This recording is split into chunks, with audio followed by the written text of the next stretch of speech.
أشهد أن لا إله إلا الله وحده لا شريك له وأشهد أن محمدا عبده ورسوله أما بعد فأعوذ بالله من الشيطان الرجيم بسم الله الرحمن الرحيم الحمد لله رب العالمين الرحمن الرحيم مالك يوم الدين إياك نعبد وإياك نستعين اهدنا الصراط المستقيم صراط الذين أنعمت عليهم غير المغضوب عليهم ولا الضالين.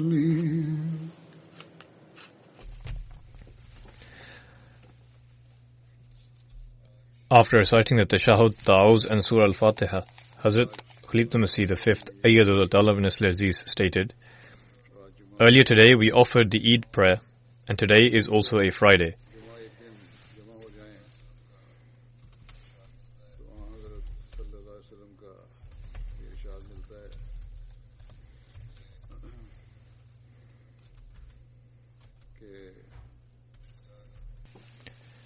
With regards to when the Eid and the Jummah prayer occur on the same day, we find the instruction of the Holy Prophet ﷺ that whosoever wishes to offer the Zohr prayer instead of the Jummah prayer is permitted to do so. However, we also find that on one occasion the Holy Prophet ﷺ stated that he would offer the Friday prayer. The Holy Prophet ﷺ himself offered the Jummah prayer. And in light of this, I instructed Amir Sahib, i.e. the National President of the UK, that whosoever wishes to offer the Zohr prayer in congregation in place of the Jummah prayer, they may do so, and they do not have to offer the Jummah prayer. Owing to the circumstances nowadays, a large number of people are not allowed to gather in the mosque. In general, people are at home, and if they are free, they can offer the Jummah prayer as they were doing so previously. As for those who are occupied with work, they can offer the Zohr prayer.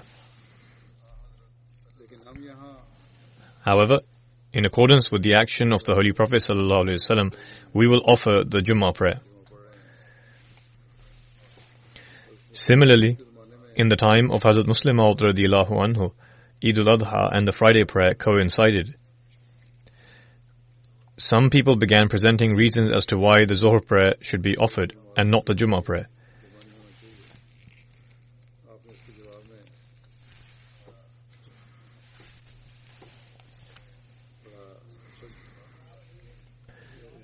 He replied to those who insisted on offering the Zohr prayer in a wonderful manner by saying,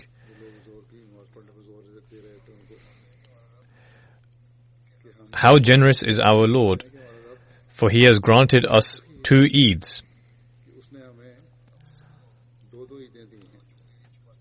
If one were to receive 2 chapatis covered in clarified butter, i.e. he receives 2 pieces of bread, why would he refuse one of them?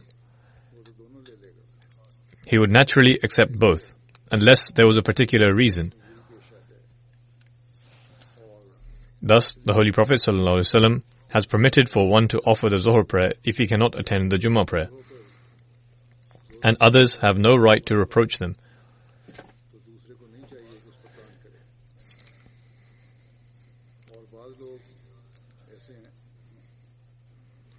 Similarly, as for those who have the opportunity to offer both prayers, i.e. the Eid prayer and the Jummah prayer, others have no right to criticize them or to say that they did not avail of the leniency available to them. Indeed, there is some leniency, but we find the practical example of the Holy Prophet ﷺ was that he said he would offer the Jummah prayer. Hence, as I mentioned earlier, we are offering the Jummah prayer today. But the sermon will be brief. And for this, I have selected from the writings of the promised Messiah alayhi salam, in which he has explained the purpose of his advent. He has also given a very insightful directive to his community with regards to accepting the Holy Prophet ﷺ as the Khatamun Nabiyyin, i.e. the seal of the prophets, and a living prophet. And he has also explained the lofty rank and station of the Holy Prophet ﷺ.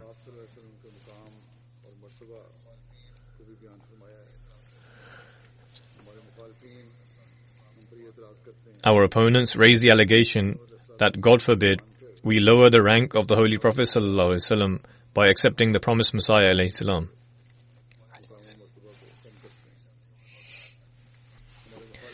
Our opponents show great pride, having passed resolutions in Pakistan's assemblies, whereby they have made it compulsory to utter the words Khatamun Nabiyyin after the blessed name of the Holy Prophet ﷺ. Through this, they assert that it is an incredible expression of love they have for the Holy Prophet ﷺ and his station.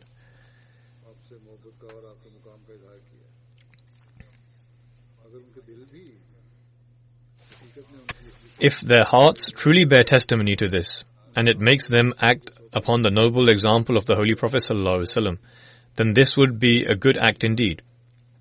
However, their actions have taken them extremely far from the teachings imparted by the Holy Prophet ﷺ.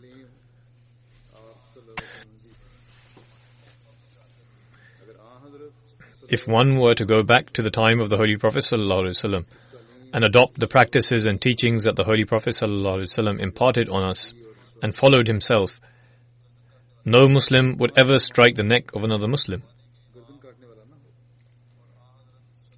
Instead, they would rush to perform the bayat, i.e. the pledge of allegiance, of the Imam of the age and the ardent devotee of the Holy Prophet ﷺ.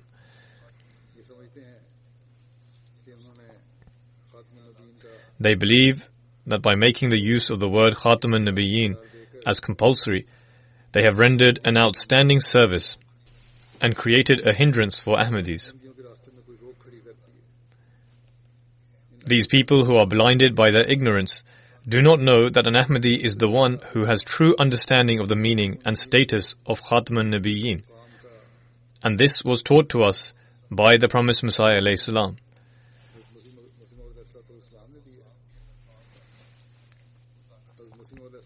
These people can never even come close to the power and effect in the words of the promised Messiah alayhi salam.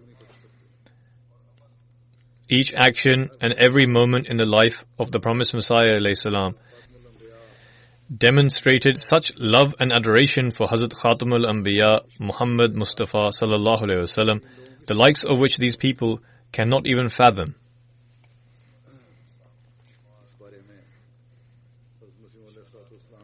With regards to this, there are a number of writings and sayings of the promised Messiah alayhi salam.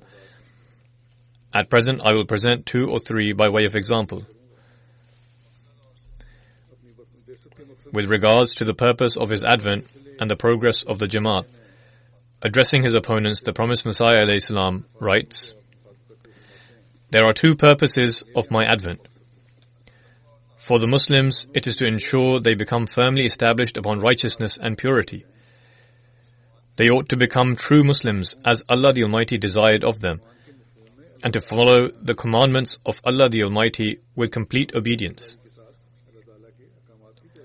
The Prophet ﷺ then says that the second purpose of his advent is with reference to Christians and for the breaking of the cross, so that the ideology surrounding their false God is refuted. Also, so that the world completely forsakes this false God and worships the one God. The Prophet ﷺ says, "After realizing the purpose of my advent, why do these people continue to oppose me? They ought to remember that any action that is carried out as a result of one's impure self and tainted with the impurities of this world will be themselves consumed by their own poison. If there is any hint of hypocrisy or impurities in one's heart, then there will be no blessings in their actions. The results will be swiftly evident and will go in vain and be destroyed. The Prophet ﷺ writes, "Can a liar ever succeed? Inna Allah la yahdi man huwa musrifun kadhab."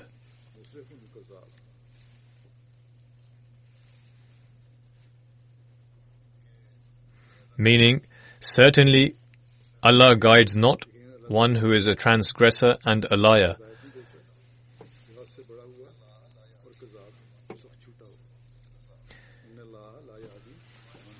The Prophet ﷺ further states, "For a liar to be destroyed, his falsehood alone is sufficient for him to perish. If a person lies, their falsehood will lead them to ruin.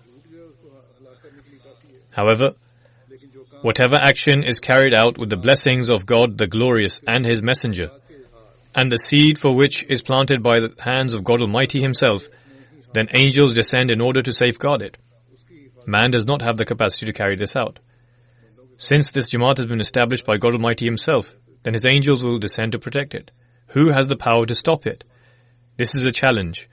The more the Ahmadiyya Jamaat is opposed, the more it progresses, by the grace of Allah." The Prophet ﷺ says, "Remember, if my community is established merely as a worldly venture, then it will be destroyed and no trace of it shall remain. But if it has been established by God Almighty, and undoubtedly this is the case, then even if the entire world rises in opposition, the Jamaat will continue to flourish and spread, and angels will safeguard it." The Prophet ﷺ further states, "Even if there is not a single person with me, and nobody supports me, even then I am certain that this Jamaat will flourish." The Prophet ﷺ says, "I care not for any opposition, as this is the custom, and I consider it necessary for the progress of my Jamaat.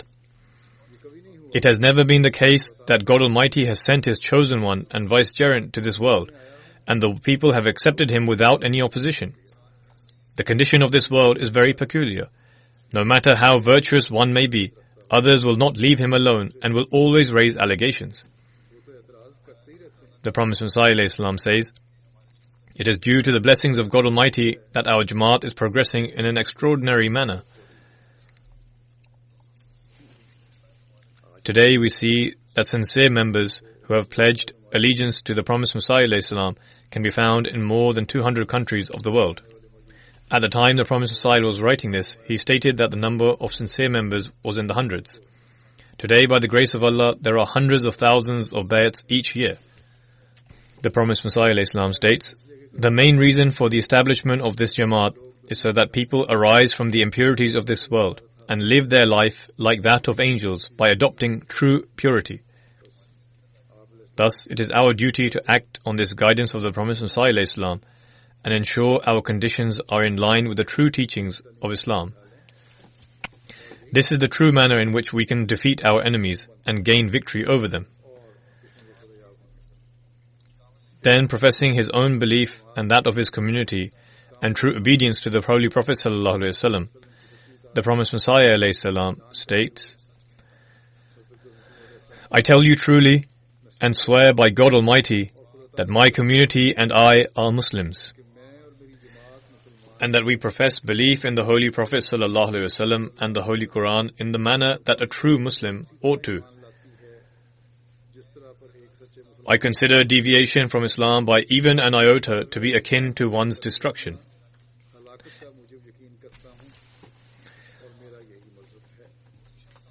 It is my belief that every blessing and bounty that one can possibly gain, and the nearness to Allah, can only be attained by true obedience and having perfect love for the Holy Prophet ﷺ, and not otherwise. There is no path to piety except for the one adopted by the Holy Prophet ﷺ. Indeed, it is also true that I do not believe that the Messiah ﷺ ascended bodily to the heavens and is alive even today. The reason for this is that such a belief is akin to dishonoring and disrespecting the Holy Prophet ﷺ. I cannot accept such insult for even a moment. Everyone is aware that the Holy Prophet ﷺ lived until the age of 63 years and then passed away, and that his tomb is situated in Medina. Each year, hundreds of thousands of pilgrims also go there. If it is disrespectful to consider the Messiah to have passed away, then I ask, what is the reason for accepting such disrespect and insult for the Holy Prophet ﷺ? Why then is it accepted that the Holy Prophet ﷺ has passed away and is buried in Medina? The Promised Messiah ﷺ further writes, however, you happily accept that he passed away. Orators narrating accounts in the life of the Holy Prophet ﷺ speak about his demise in an eloquent manner. And despite facing opposition, you readily accept that the Holy Prophet ﷺ has passed away. The Promised Messiah ﷺ then says, therefore, I do not understand why there is an uproar at the mention of the death of Prophet Jesus, and why they would look upon it with rage. Even today, there are certain individuals, scholars and sects who cause similar commotion at this belief. Some have rejected this notion entirely and say that Jesus will not return, whereas some believe that he will descend, but it cannot be the Promised Messiah ﷺ, as Jesus is still alive. The Promised Messiah ﷺ says, we would also not have any grievance if they also expressed similar emotion upon hearing the mention of the Holy Prophet's demise. Alas, they happily accept the demise of the seal of the Prophets, who is the chief of this world and the next, and yet the one who did not even consider himself worthy of even opening the lace of the Holy Prophet ﷺ's shoes, they consider to be alive, and become infuriated at the mere mention of his demise. If the Holy Prophet ﷺ was still alive, it would not be an issue, for he brought an extraordinary guidance, which is unparalleled to this day, and he demonstrated such a perfect example, the likes of which have never been seen from the time of Adam until now.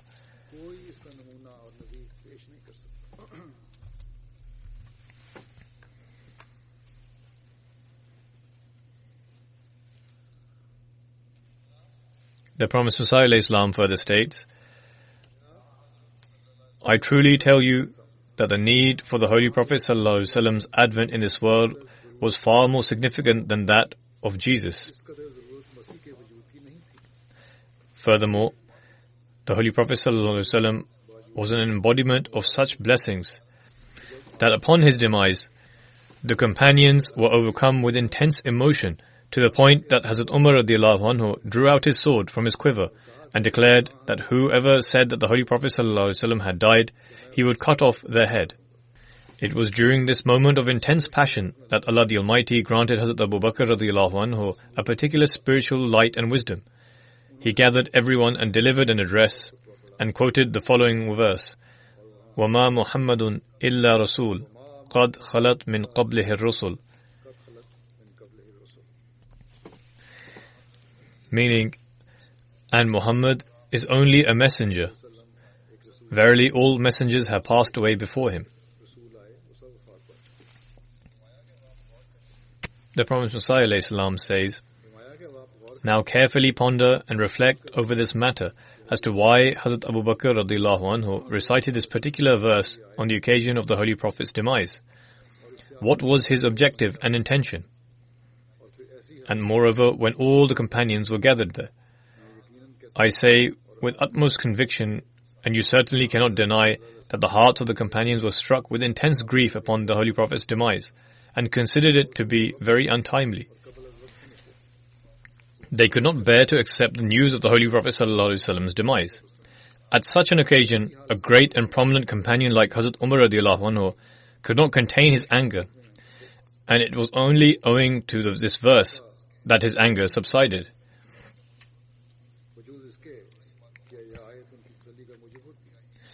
Had he been convinced that Jesus ﷺ was still alive, he would have died there and then. He had great love for the Holy Prophet ﷺ and could not accept that beside him someone else was granted life. Thus, how could he perceive the Holy Prophet ﷺ to be among the dead and yet consider Jesus to be alive? In other words, how is it that he felt a sense of calmness upon hearing the sermon of Hazrat Abu Bakr radiallahu anhu? At the time, the companions would walk through the streets of Medina reciting this verse, and felt as if this verse had not been revealed until that day. It was on this occasion that Hassan bin Thabit wrote the following eulogy. كنت السواد لناذري فأعمي عليك الناذر من شاء بعدك فليمت فعليك كنت أحاذر. Since the aforementioned verse had confirmed that everyone before the Holy Prophet ﷺ had passed away, hence Hassan wrote that he no longer would be concerned about the death of anyone that would die as of now. Let it be known that other than the Holy Prophet ﷺ, the companions could not accept anyone else to be alive except for the Holy Prophet. Thus, this was the first ijma', i.e. consensus, after the Holy Prophet ﷺ in this world, which also testifies to the demise of Jesus ﷺ. Then, elaborating upon the status and rank of the Holy Prophet ﷺ, the Promised Messiah ﷺ states, through his being, his attributes, his deeds, his actions, and his emphatic river of spiritual and virtuous powers, established the complete and perfect example by way of knowledge, deeds, truthfulness, and steadfastness, and was thus bestowed the title of the perfect man. No aspect was left out of his example, and it was demonstrated through his knowledge, his actions, through his standards of truthfulness, steadfastness, wisdom, and cognizance. And thus, he was named the perfect man. The Promised Messiah ﷺ states, that man who exceeded all men in perfection, the one who was most perfect as a man and as a prophet, and came with the most excellent blessings, and who, through a spiritual revival and resurrection, manifested the first judgment in the world, and revived the dead world, i.e., they were blessed with a new spiritual life. That blessed prophet, the seal of the prophets, a spiritually decayed world was revived through him. The blessed prophet, the seal of the prophets, the leader of the righteous ones, the seal of the messengers, the pride of the prophets, was Muhammad, the chosen one, sallallahu alaihi wasallam. O beloved God, reward this beloved prophet with mercy and blessings, with which no man from the beginning of time has been rewarded by you. Had not this great prophet appeared in the world, we would have known nothing of the truth of the lesser prophets, like Jonah, Job, Jesus, son of Mary, Malachi, John, Zechariah, etc., etc.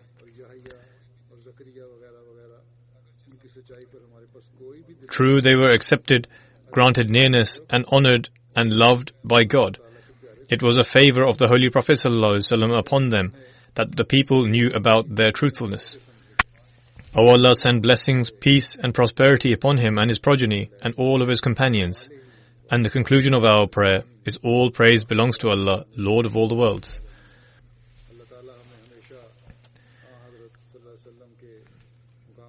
May Allah the Almighty grant us true understanding of the status and rank of the Holy Prophet ﷺ, and enable us to continue to send salutations upon him. May we prostrate before Allah the Almighty more than before. It is only through this action of ours that we can prove our love for the Holy Prophet ﷺ and instill this love within our hearts. Through this, we will be able to refute the allegations of our opponents, meaning that our practical example will be a rebuttal against the allegations of our opponents. May Allah enable us to do so.